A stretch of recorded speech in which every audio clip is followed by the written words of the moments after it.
Life expectancy is increasing in Western countries, but unfortunately, the conditions of modern life cause disease. That's why we have invented the term diseases of civilization. diabetes, hypertension, obesity, cancer. The number of illnesses is exploding and the consumption of medication as well. The side effects of some of these chemical crutches regularly make news, creating an atmosphere of distrust. If we talk about treatment through medication, I can say that we have now reached an impasse. But maybe there's another therapeutic approach, an ancient method praised by religions but long ignored by science. Fasting. In Russia, Germany and the United States, doctors and biologists have already been exploring this possibility for half a century. We wanted to know if it was visible in the laboratory at the hormonal level. Calorie restriction as an effect, can we make it a lot bigger if we starve the organism? How does fasting work, and what kinds of pathology is it useful for? The results are remarkable, especially in the treatment of the disease of the century. This is a new approach to cancer therapy, and it's some people would call it a complementary approach. The results of this work open up unexpected perspectives and indicate a different approach to disease and treatment.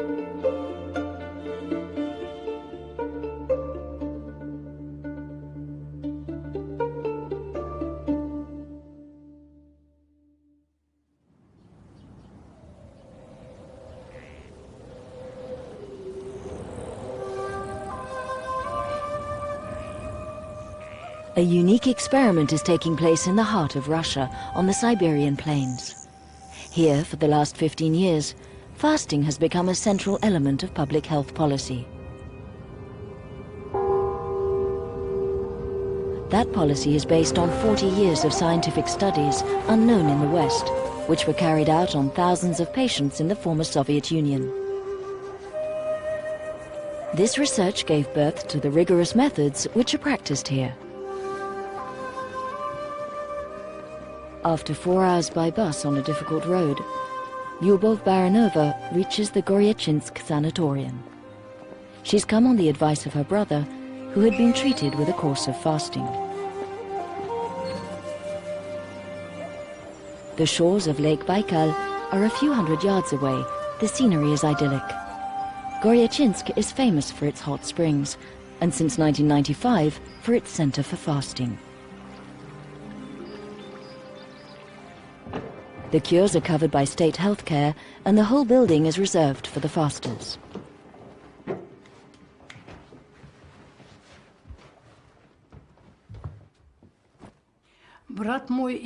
My brother was asthmatic.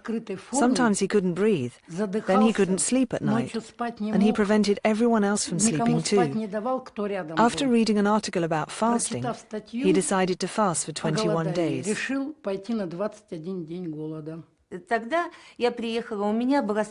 I had a terrible allergy to sweet things, like oranges, that sort of thing. I had been treating it for years, but nothing helped. My allergy came back after each treatment. By the 7th day, he was fine. He was in good health. He'd believed that a miracle was possible, and this method had cured him. He's fasted several times since. I was one of the first to come and fast here at Goryachinsk. I fasted for 18 days. Nobody knows how their body is going to react to food deprivation. Fasting is scary. У вас остеоартроз, мы вам назначим такое лечение. В течение того времени, что вы будете у нас, вы 2 недели проголодаете, 7 дней выйдете из голодания. В течение всего периода голодания... The first stage of the treatment is reassuring newcomers. The patient's involvement is essential. по 3-5 минуточек. Много случаев, когда приезжают пациенты, Very often, we get people who have been in hospital. They've had the best clinical examinations, but nothing helped. Fasting is a universal method that can be effective against several diseases. That's why people often come back to sort out their other problems with us. The treatment is absolutely simple. Drinking water, water, and more water for 12 days on average, and nothing else. Some fasts can last for 3 weeks, depending on the severity and duration of the disease. For chronic conditions, medication is stopped after 2 or 3 days. Patients are then placed under medical supervision. This is crucial. A do-it-yourself approach to fasting is out of the question. The accompaniment of a professional trained in this practice is fundamental.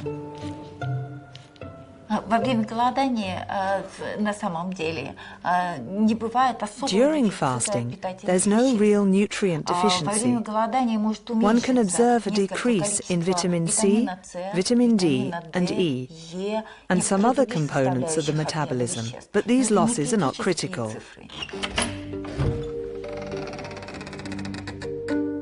In 15 years, 10,000 patients have followed courses of fasting here. Their medical records are kept in the archives.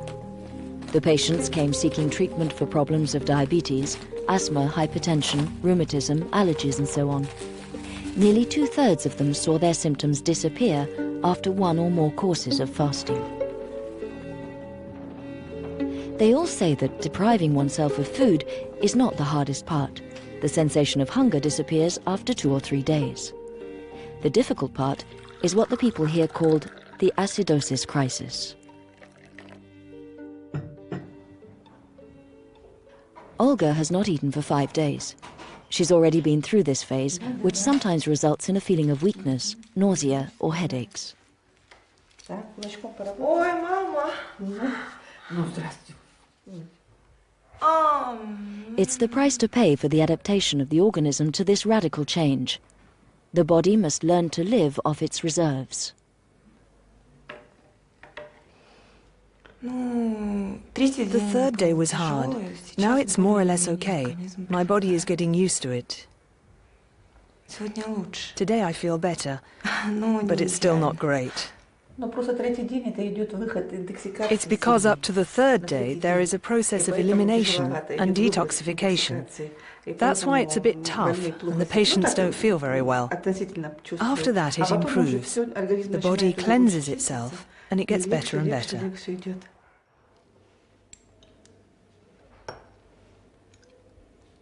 According to Russian doctors, this crisis is a key step in the healing process. Analysis of the urine can indicate its peak and its duration. Changing its mode of nutrition makes the acidity of the blood increase.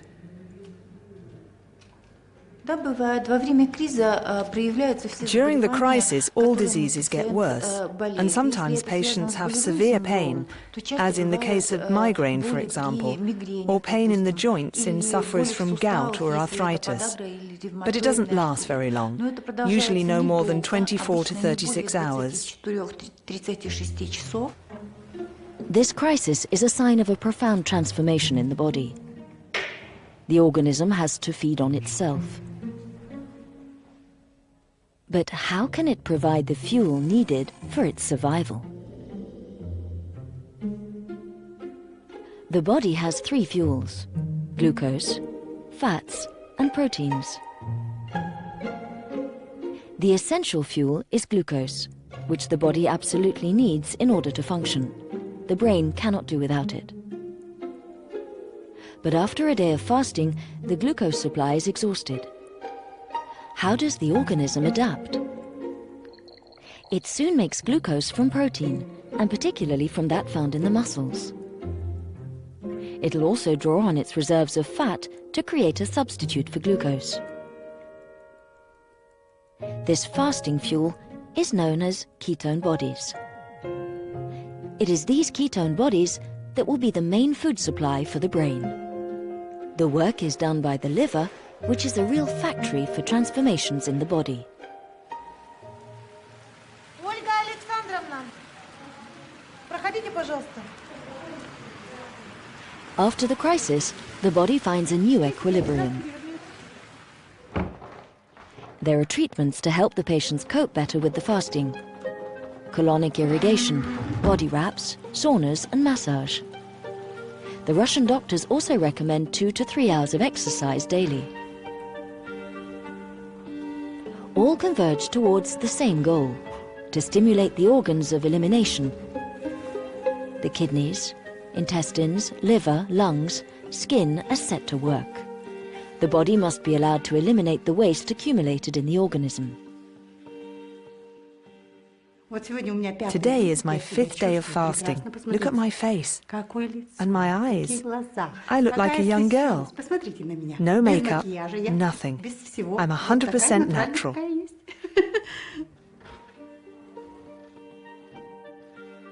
But even as the body adapts, the head doesn't always follow at the same rhythm. Patients have noticed that the psyche influences the body and can sometimes make it feel needs that it no longer has.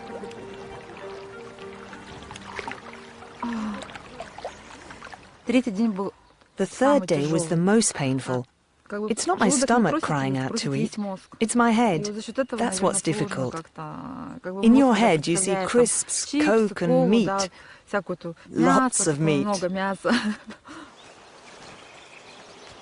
When this psychological hunger disappears, the senses are sharpened and a certain sense of euphoria sets in.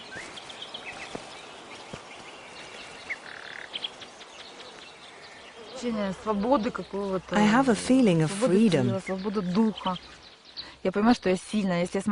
I've realized that I'm strong. If I can fast, I can do anything. But how does fasting work? How is it that 2/3 of patients feel better? Of course, that figure calls for caution. Is it a placebo effect? Or an effect of the euphoria that the brain experiences?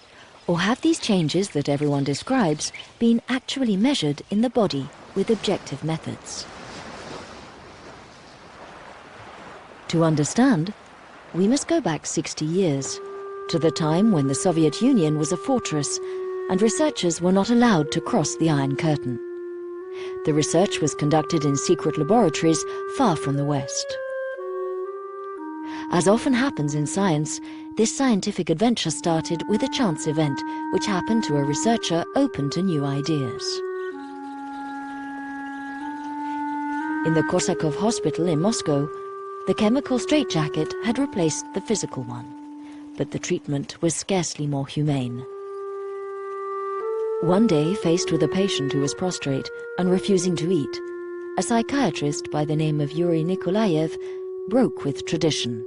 He decided to let the patient follow his instinct instead of obeying the usual protocol of forcing him to eat. In his notebooks, the psychiatrist noted with surprise, From the 5th day, his negativity began to decrease, and the patient opened his eyes. On the 10th day, he started to walk, but still didn't speak. On the 15th day, he drank a glass of apple juice left on his nightstand. Then he went for a walk and began to return to social life. The man eventually recovered. The case was unique, a mentally ill patient treated by fasting. Yuri Nikolaev was surprised by the almost miraculous effectiveness of the treatment. 15 years later, he had continued to experiment with it and develop it. The success exceeded his expectations, and the waiting list of patients kept growing. Nikolaev treated schizophrenia, depression, phobias, and obsessive syndromes using an average period of fasting of 25 to 30 days, and sometimes even 40.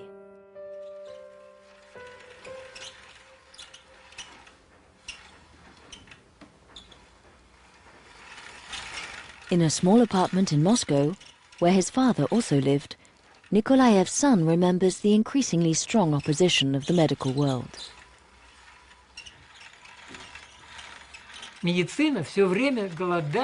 The doctors were opposed to fasting because they did not understand the essence of it. People usually think of being hungry as something bad. You need to turn your head back to front to accept the idea that fasting can cure. And it's even more difficult for a doctor than for an ordinary person.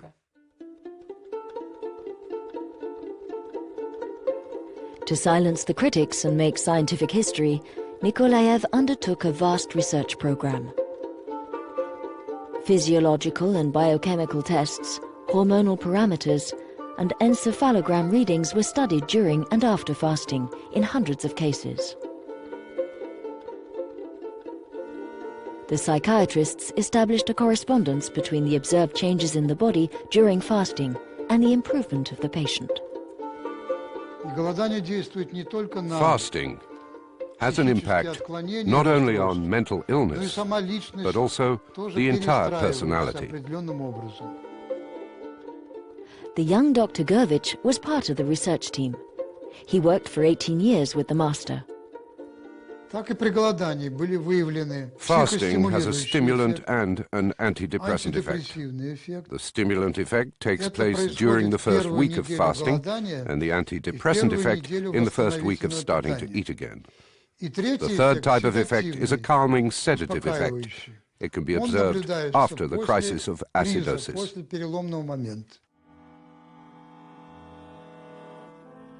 Nikolaev treated 8,000 patients with fasting with a marked improvement in 70% of cases. 6 years later, 47% had maintained that improvement. Some could resume a normal life and raise a family. But there was another surprise. Nikolaev and his team noticed that not only the psyche of patients improved, but also their physical ailments such as hypertension, arthritis, asthma and eczema. He appealed to the government. The Ministry of Health was skeptical and launched a campaign to check the results. This was in 1973. It conferred the task to several well-known doctors, among them Professor Kokosov and Professor Maximov. Both were military doctors. They obeyed orders. Until then, I knew nothing about fasting, so I had two objectives: to verify if the method worked, and if so, to explain why. We had to study the secretions of the stomach, liver, pancreas, and intestines, the bacterial profile, the level of immunity, and the exchange of minerals and vitamins. The workload kept increasing with thousands of patients. The researchers confirmed the results of Nikolaev. They compiled precise lists of indications and contraindications for fasting.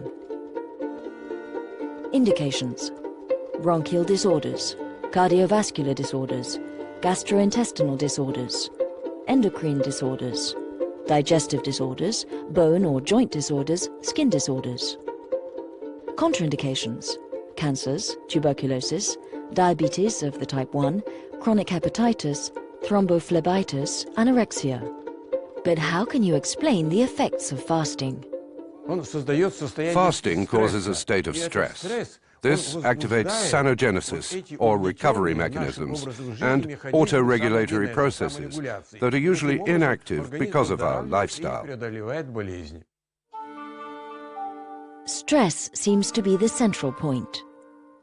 Stress is an adaptive response to environmental change, in this case, food deprivation.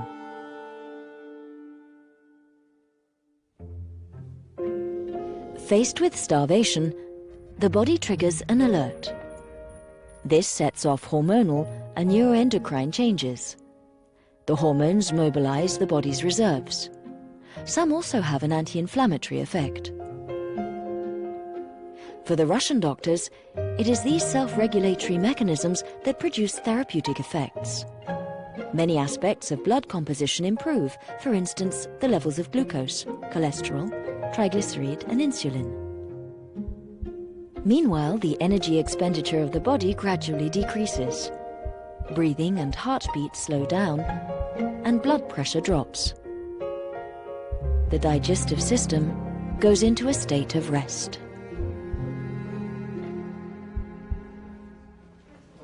So, if fasting has the ability to stimulate the healing powers of the body, how can we measure that capacity? Professor Osinin is a specialist in bronchial asthma. A student of Kokosov, this pulmonologist has treated nearly 10,000 asthmatic patients through fasting. In 40 years of practice, there's not been a single accident, he confides. Osinin's research has indicated changes in cells in the lungs mucosa. These black cells reveal a presence of histamine, which causes a hypersecretion which leads to bronchial spasms. After 12 days of fasting, there is no more histamine. The cells are filled with lipids and the spasms have disappeared.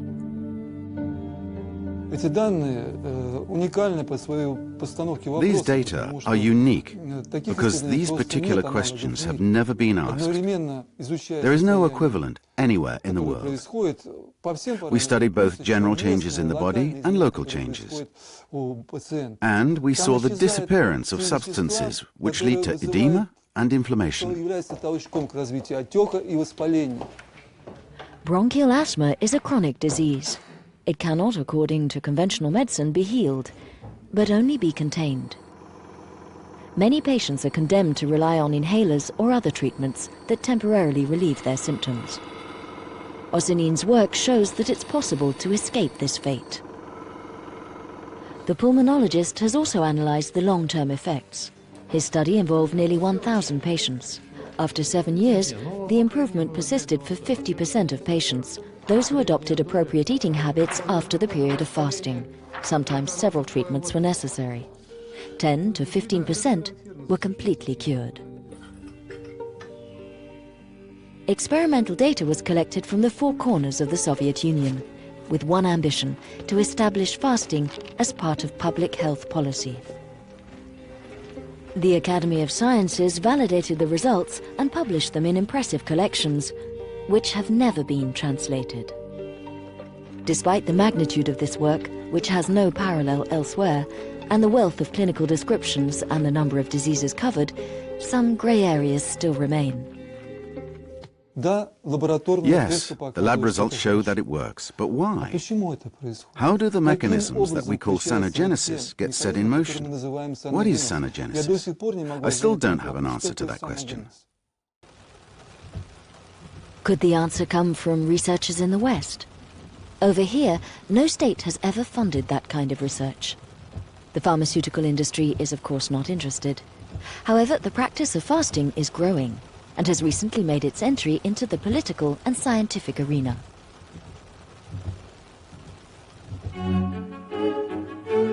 The next stop in our journey is Germany. In this country, 15 to 20% of the population claims to have already fasted. The oldest center for fasting was created on the shores of Lake Constance nearly 60 years ago. The motto here is the same as on the shores of Lake Baikal: eliminate. And the elimination is done in a group. The Buschinger Clinic's reputation has crossed frontiers. 2,000 people stay here every year. They come to seek relief from chronic illnesses and also for the prevention and control of risk factors such as hypertension, diabetes and obesity.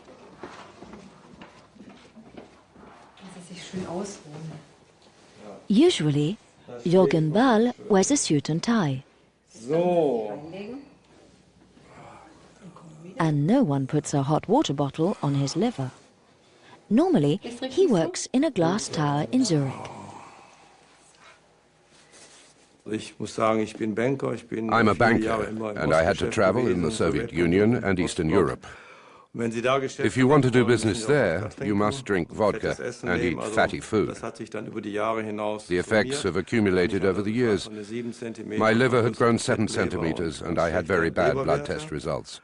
My GP, who is also a cardiologist, told me that's enough. Either you change jobs and finish with Moscow, forget Russia, no more vodka, or you take up fasting. And personally, I couldn't imagine being able to fast. It seemed impossible for me not to eat anything for 3 weeks and be hungry all day without a glass of wine. I'm a gourmet. I couldn't do it. After the first treatment, Mr. Baal's liver shrunk back to its proper size and his blood tests went back to normal. Since then, he keeps an eye on his diet and returns each year to Ubelingen. A spell of fasting resets his counters to 0. No, these are not the traditional glasses of water. As a small departure from the rigors of fasting, a light soup or fruit juice are served twice a day. These 250 calories a day soften the crisis of acidosis and make the first days easier. That is a particular feature of the method developed by Otto Buschinger, the man who created the center. He was an army medical officer who suffered from rheumatic fever and was sentenced to a wheelchair by doctors in 1918. He recovered with 2 successive fasts. This dramatic recovery led him to explore the therapeutic possibilities of fasting and create a treatment center. Today it's become a reference in Germany. Treatments last between 1 and 3 weeks.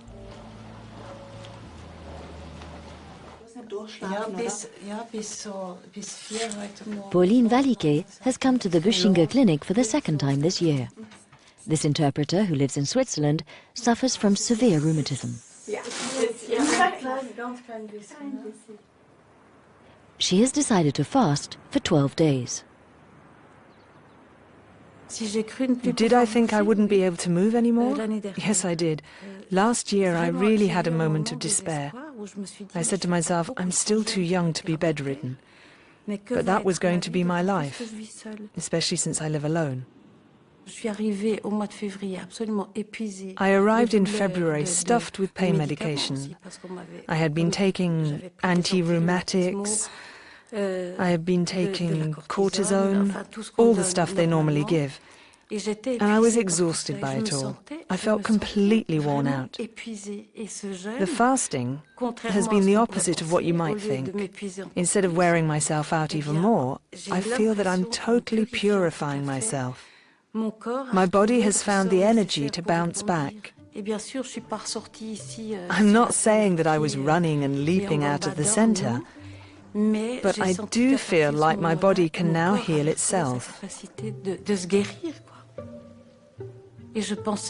I thought I'd always be stuck on medication, but I'm not. I've stopped.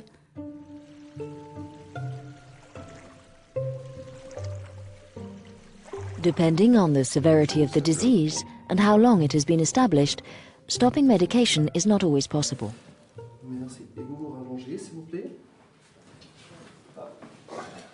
This patient comes twice a year for a stay at the clinic.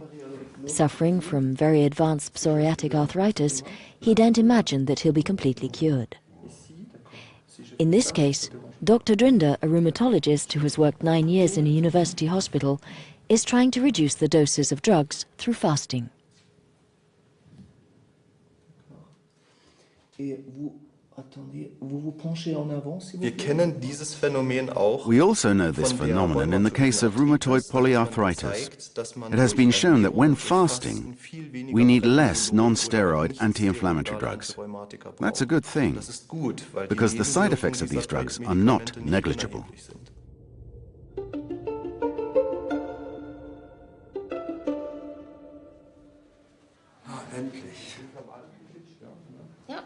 Mr. Baal will end his fast tonight. It's a crucial moment. Eating unsuitably and too much would jeopardize the success of the treatment and could even be very dangerous. The body must get used to food slowly. So the period of starting to eat again is tightly controlled, both in Germany and Russia. Paradise. I always look forward to this moment, but in a way I'm pleased. On the other hand, I have some nostalgia because it was a good experience. Anyway, if it's a soup or whatever, I really enjoy it. Are you impatient or not? A little bit. Yes, a little bit. We should be able to lead the healthcare market with fasting as the central element. Today there is an extraordinarily lucrative market for the treatment of disease, especially chronic diseases. When a diabetic becomes chronic, that is an opening to sell medication for several decades or do operations. So it's quite a fertile market.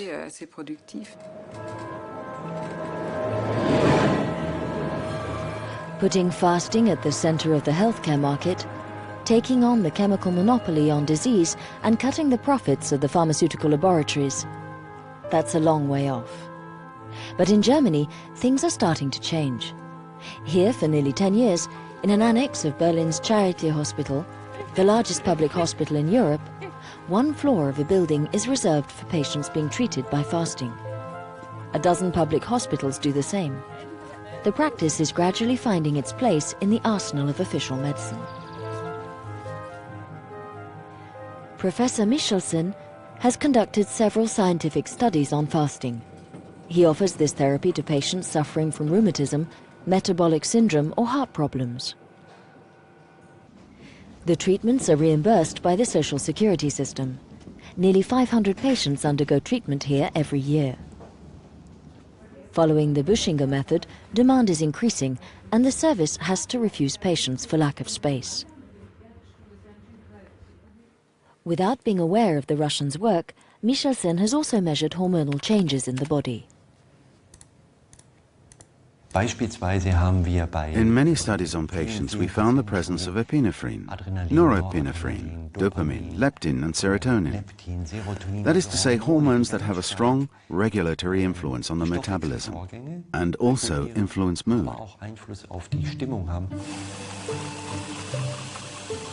The level of serotonin, often called happiness hormone, is increased. Like the Russian psychiatrists, Michelsen has seen an improvement in mood in patients who fast. He also noticed a reduction of pain and an improved sensitivity of the insulin receptors. He found that fasters showed an increased readiness to adopt a healthier lifestyle after the fast, which would be conducive to maintaining good health. If I had been studying a new drug and got these results, I would certainly be getting calls every day with proposals, financial aid and money for research. But when it comes to fasting, people just say, that's interesting. But there is no real encouragement for the research. It has to change. It's very easy for critics and skeptics to say that there are not enough studies, when we know that no funding is granted for just those studies. Michelsen is no longer focusing on the fundamental mechanisms of fasting.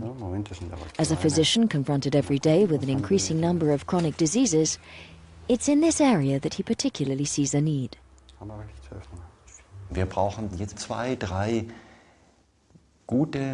We need 2 or 3 major serious studies. I'd say for rheumatism and rheumatoid arthritis, diabetes and hypertension.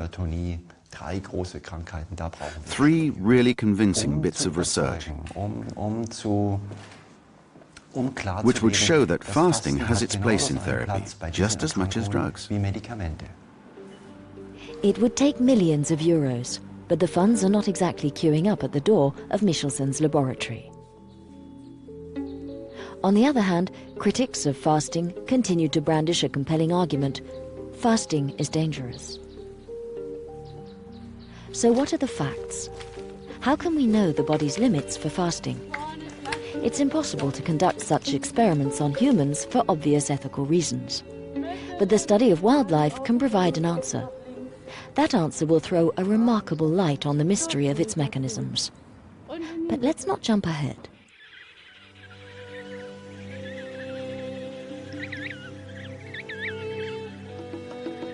In the frozen lands of the Antarctic continent, there's a strange bird that's fascinated scientists for decades. The male emperor penguin practices fasting spontaneously in his colony on the ice. While he's sitting on the egg, waiting for the female to return, the male is able to go without food for as much as 4 months. This extraordinary faculty has always amazed Yvon Le Mao. Early on, the researcher asked himself, is the emperor penguin a professional faster with mechanisms that don't exist in man or in other animals?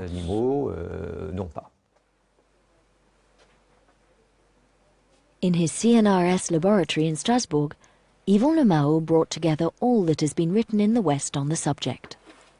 But he couldn't find the answer. However, there are a few certainties. Fasting can be dangerous because as the body feeds on its own resources, it's using up its reserves of protein. But the muscles are composed of protein and the heart is a muscle. When half of the proteins have disappeared, death ensues.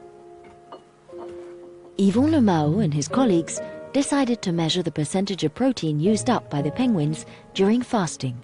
This figure is critical to determining the limits of what is possible. The result was remarkable.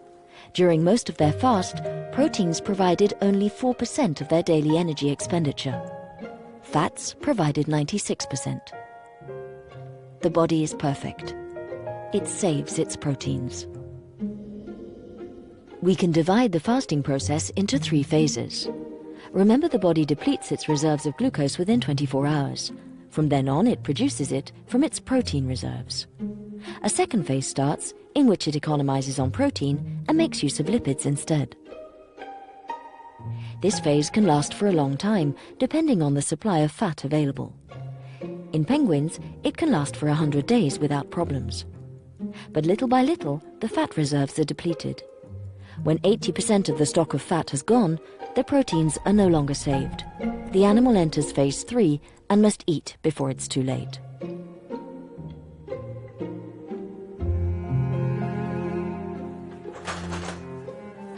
But do other animals have the same mechanism? Jean-Patrice Robin, who works with Yvon Le Mao, is conducting an experiment with rats, animals that don't have the reputation of being professional fasters. They're weighed daily and their urine is sampled. How will the rats adapt to fasting? Will their proteins run out faster than those of the penguins?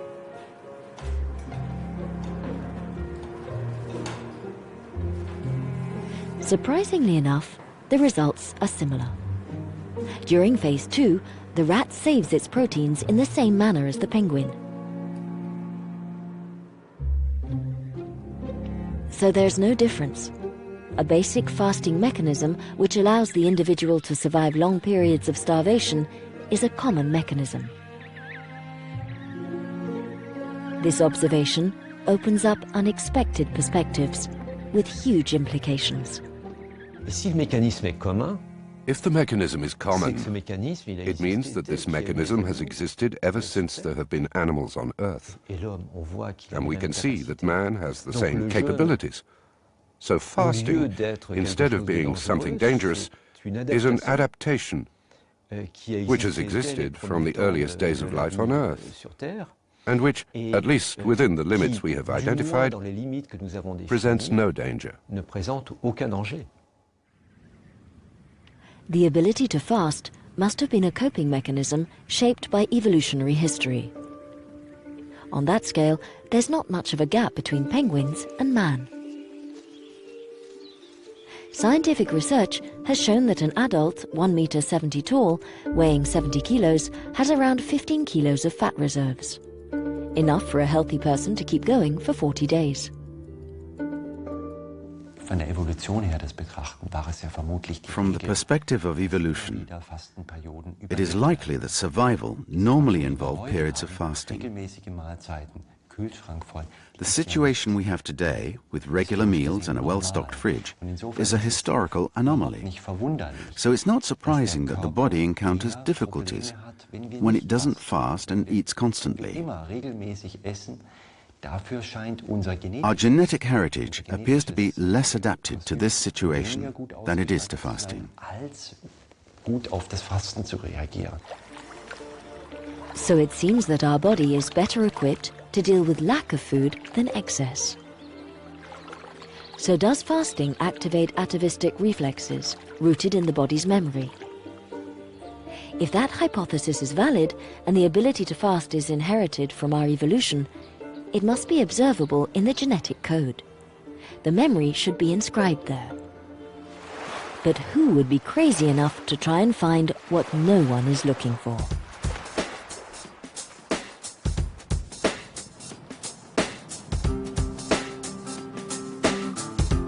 Walter Longo is a young Italian researcher working in a laboratory at USC, the University of Southern California in Los Angeles. I have my goal.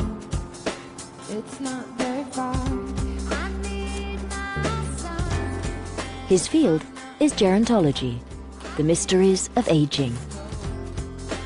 Not very far. I must At 16, he emigrated to the United States in the hope of becoming a rock star. Now, he's an internationally renowned biologist. Welcome to California. We're not far now from the countdown. Like all gerontologists, Walter Longo has a goal: delaying chronic diseases that appear with age, such as Alzheimer's and cancer, and generally slowing down the effects of aging. For the world. Researchers have shown that reducing the food supply of an animal over a long period allows it to live a longer and healthier life. Longo is aware of that. Oh, good. One day, he decided to take a decisive step. Why not try the extreme form of caloric restriction, fasting? The idea seemed ludicrous, Good job.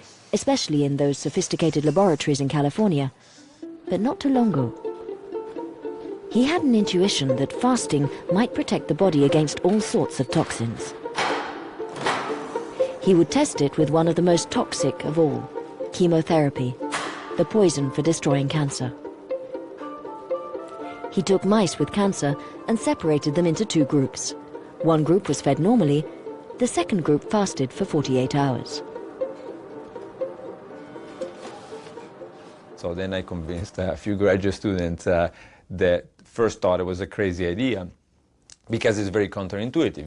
You think you starve something and it's going to become weaker, right? It's hard to, especially for somebody young, but even for somebody very experienced, our own colleagues, it's hard to imagine how you can starve something and that becomes stronger. He then injected the mice with high doses of chemotherapy, doses 3 to 5 times higher than those allowed in humans, doses that would cause devastating side effects. Would the mice be able to deal with that treatment? Would there be a difference between those who fasted and the others? Longo was away when a colleague told him the results. And she called me up and she said, "You won't believe the results. It looks like all the fasted mice are alive and all the mice on the normal diet are dead." And so, of course, I was very happy because it was more than I was expecting. And so I asked her to repeat it, and I asked the people here to repeat it, and both of them came back with exactly the same results. This is a video showing the behavior of the two groups treated with temozolomide. In these images, filmed by the laboratory, the differences between the two groups of mice are obvious. On the one side, those who fasted seemed perfectly healthy. They move normally, their hair is smooth, their tissues are not damaged, and their cognitive functions seem intact. Here on the right are the mice who ate normally. In the end, only 35% survived. They're in bad shape, and they just lie prostrate in their cages. Detailed examinations showed that their heart and brain were also affected. The news was a bombshell. As soon as the study was published in a scientific journal, the press was talking about it. The results for the moment only concern mice. No matter. The journalists spread the word. Fasting protects from the side effects of chemotherapy. This is the Norris Hospital in Los Angeles, one of the largest anti-cancer institutions in the United States, where 200 therapeutic trials are conducted each year. Here they took the discovery very seriously. We're The hospital board decided to launch a clinical trial on patients without delay. Dr. Tanya Dorf is supervising it. The young oncologist is enthusiastic. The people fighting cancer in the front line know that they need new strategies. I've always felt that it's so unfortunate that our tools for treating cancer are destructive. They attack anything that's growing quickly. They're very indiscriminate. And we're developing better targeted therapies, but I think it makes a lot of sense to try to protect the body and maximize the damage done to the cancer and minimize the harm done to the normal body. Yeah, I think the muscles might get stiff. But we should be cautious. Not many patients have been recruited yet. This patient has fasted for 24 hours. Others have done 48 hours. No longer for now. The first step is to prove that fasting is not dangerous for cancer patients. For this revolutionary approach goes against official recommendations, which prescribe the opposite: an increase in calories and protein before each chemotherapy session. The experiment needs to gradually expand to larger numbers of patients. There's no lack of money. Public and private funds are flowing in. In fact, fasting is not a substitute for medication. By reducing the side effects, it could even make it possible to increase the doses of chemotherapy. As a doctor at the hospital remarked to us, imagine, it's a treatment that's easy to implement and cheap. This trial has an important proof of concept. If we can demonstrate that patients have less toxicity after they are fasted, this will transcend and potentially be applicable to many patients getting cancer therapy, not just one disease, but maybe the whole spectrum of cancer treatment. Obviously, the clinical trials will take time, but when your life is in the balance, it's hard to accept these slow protocols. Nora Quinn is not waiting, even though she's anything but impulsive. This county judge from Los Angeles wanted to tell us her story, and at the same time meet the scientist who has restored hope for her, as she says.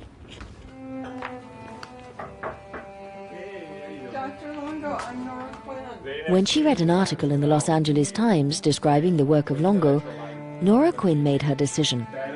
She had just been diagnosed with breast cancer. So if I'd waited for them to go through the human trials process, it would have been 10 years later. I'd be dead from breast cancer. So since I had to start chemotherapy then, I couldn't wait. And I was very lucky. My oncologist was open to the idea. She didn't encourage me to do it, but she didn't say no. She said, if you want to fast, go ahead, do it. She goes, I don't think it'll make any difference, but go ahead and do it. Nora Quinn had to complete 5 chemotherapy sessions. She was afraid of the side effects, especially the disturbance of her cognitive functions. Under the supervision of a doctor friend, she fasted 5 days before the first chemotherapy.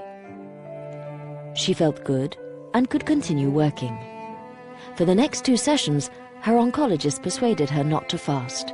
She reacted very badly to the chemotherapy. She felt so bad that she decided to fast before the last 2 chemo sessions. Again, she felt much better. There's no question in my mind that I came out of the treatment with fewer side effects and less long-term fatigue and chemo brain than my friends who did not fast, who went through similar rounds of chemotherapy. There's no question in my mind. Nora Quinn is not the only patient to have fasted spontaneously. Among the 30 people who've tried it, the Norris Hospital was able to take a sample group of 10, see their medical records, and obtain their analysis. Nora Quinn was part of that study. The results confirmed those observed in mice. The fasting made chemotherapy more bearable. Fatigue, weakness, nausea, and headaches were significantly reduced. But if fasting protects the potentially devastating effects of chemotherapy, how does it affect the chemo itself? Does it make it more effective or not? Before answering this crucial question, we need to first understand the mechanisms by which fasting protects healthy cells. Does fasting cause a change in gene expression? Longo selected cells from the liver, heart and muscles. If we unravel the DNA strands, here are the genes. These genes are directing the work of the cell. Their expression is normal. After 2 days of fasting, Longo observed a radical change in the expression of the genes. Some were overexpressed, others underexpressed. The genes had modified the cell's functions, putting them in protection mode. It was a total transformation which happened very quickly, as if this ability came from an ancient genetic memory. The normal cells, having learned all the lessons in those 3 billion years, enter a protective mode. They have to, because there's low glucose, low nutrients. They have to stand by and stay as protected as possible. And chemotherapy is one of the things they have to be protected against. So the cells protect themselves as an atavistic reflex. Yvon Le Mao, the penguin specialist, had put us on that track. But if fasting protects healthy cells, doesn't it also protect cancer cells? If so, Longo's whole thesis collapses. Let's compare a cancer cell with a normal cell. After 2 days of fasting, the genes of the cancer cell are expressed in the opposite way to those of the healthy cell. As the cancer cells have undergone genetic mutations, they've lost the evolutionary memory and the protection mechanisms do not occur. The cancer cells hate this low glucose, low growth factor environment, and not only they do not become protected, they become more sensitive to chemotherapy. In fact, even in the absence of chemotherapy, they can die, or certainly their growth can be reduced. And so fasting can slow their growth even without chemotherapy. Even without chemotherapy, we were told, for cancer cells, fasting is a nightmare.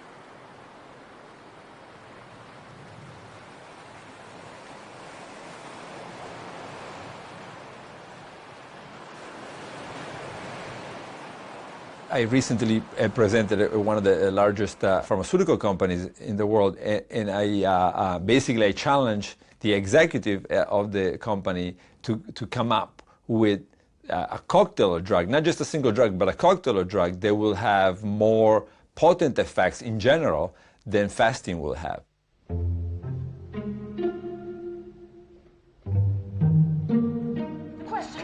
Why would you want a deal on fast food when you can get a deal on my... Are we ready to see the world differently? Right now, carry out 3 medium pizzas for just $9.90. Imagine that consumption wasn't the pillar of our economy. So hurry in. Ain't something loaded with fat? Imagine that doing without was not considered a failure. And a full serving of vegetables. Are we ready, as Nikolaev's son put it, to turn our heads back to front? Give me $2 and it's all free. 3 items, $2. Now that's a deal. Today, Alexei Kokosov continues Nikolaev's adventure, but times are hard. The fall of the Soviet regime in the 90s disrupted the public health system. A course of fasting now has to be paid for, and it's too expensive for many Russians.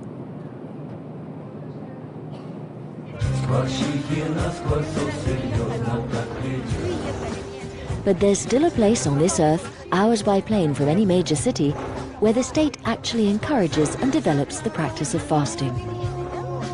On his way to the Goryachins Sanatorium, which is celebrating its 200 years of existence, Kokosov meets up with his former student, Dr. Betaeva. Kokosov has trained more than 100 doctors in Siberia. Does that seem strange? Here, resources are limited, and there's a fragile ecological balance. Frugality is a necessity, so fasting doesn't seem crazy. It isn't seen as a punishment. Abstinence is given its rightful place. The Minister of Health, who is a physician himself and a keen defender of fasting, provides enthusiastic support for the practice. Еще раз. Ждите моей команды. Курорту Горячинск 3-4. Ура! Ура! Ура! РДТ 15 лет. 3-4. Ура! Ура! Ура! С праздником! Утро завтрашнего дня. Кто станет первым, а не я? Птица счастья завтрашнего